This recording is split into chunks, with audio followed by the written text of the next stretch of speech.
Ici, on retrouve donc ce que j'appelais les roulements sur les axes. Donc dans ce gearbox, les roulements sont en plastique. Vous allez voir le désavantage. Pour les avantages, ça s'use très vite. Et vous allez voir ce que ça donne quand ça s'use. Donc je démonte mon premier pignon.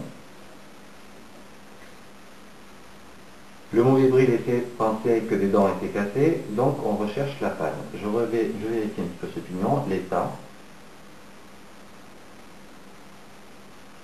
Il n'y a aucune dent de cassée. Quelques calotés. Ceci, c'est... comment le dire en français? C'est un guide qui anti-retour. C'est-à-dire que le moteur tourne dans un sens, fait tourner tout l'engrenage dans un certain sens. Lorsque le moteur s'arrête, du fait de la compression du ressort, le tout peut repartir dans l'autre sens. Ce guide, en fait, permet en se calant ici, donc je peux tourner dans un sens, mais je ne peux pas tourner dans l'autre, puisque ça vient de buter. Ce guide permet en fait de faire en sorte que tout le système ne tourne pas dans l'autre sens et que donc le piston ne repart pas dans l'autre sens tout seul. Pour en fin de série, quand on fait du full, en fait, ça permet de ne pas tout repartir dans l'autre sens. Je l'enlève tranquillement. Vous allez apprendre à la connaître, cette pièce elle est très très embêtante. Ici, j'enlève le deuxième engrenage, deuxième pignon. Donc, comme je disais, la partie à moitié dentée, la partie non dentée, dessous, une partie entièrement dentée, c'est celle qui vient sur ce pignon-là, être entraînée. Je vérifie l'état. Donc, cette partie-là est bonne. Et la partie qui vient contre le piston est en bon état également. Pour l'instant, ça ne nous avance pas trop dans la recherche de panne.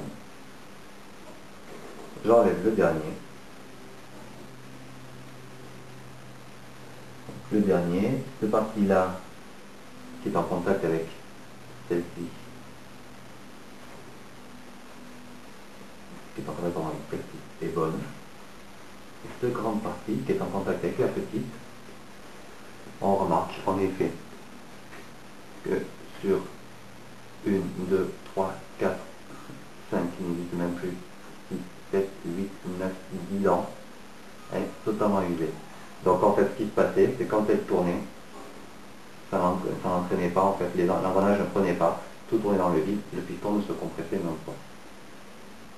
Donc ça, c'est abîmé. Ce sera une pièce à remplacer. Ici, on retrouve donc 3 autres roulements de l'autre côté, négatif, et celui-ci est totalement cassé. C'est le problème du plastique. Donc ce sera aussi une pièce à remplacer. Pour les enlever, on insère un tournevis dedans. Si j'en trouve un endroit où ça passe, celui-là il est cassé donc je ne peux pas le faire. Et on tire vers le haut. Voilà. Doucement pour ne pas les user. Mais bon, c'est pas non plus de la chirurgie. Le fameux qui est cassé.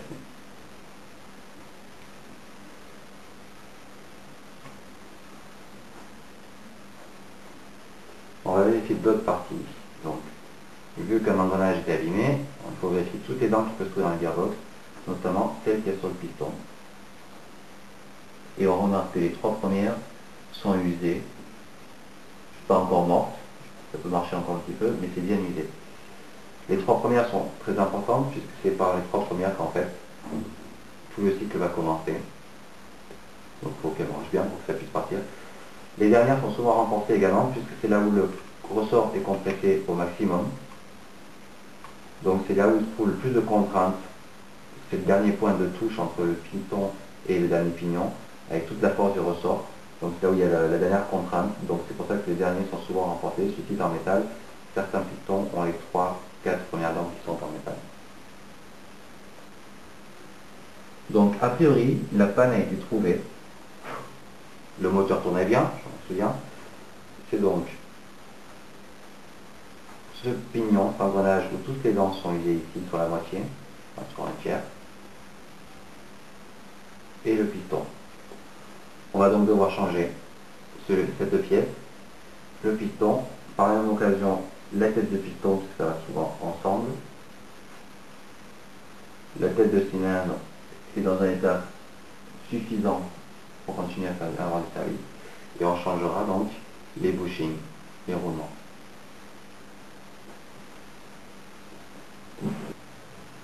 Voilà, donc la gearbox a été démontée, la panne a été trouvée, les pièces à changer ont été pointées, spécifiées. Dans une prochaine vidéo, je vous montrerai comment on replace donc les pièces, la fameuse petite pièce anti-retour qui sert à tout le monde à chaque fois. Et je vous montrerai comment on teste les gearbox une fois remontées, vérifier qu'elles tournent bien. Je vous montrerai également ce qu'on appelle le calage et le timing. Voilà, j'espère que vous avez donc apprécié cette vidéo et je posterai très rapidement, dès que j'aurai reçu les pièces, la prochaine vidéo. Merci à tous, à bientôt.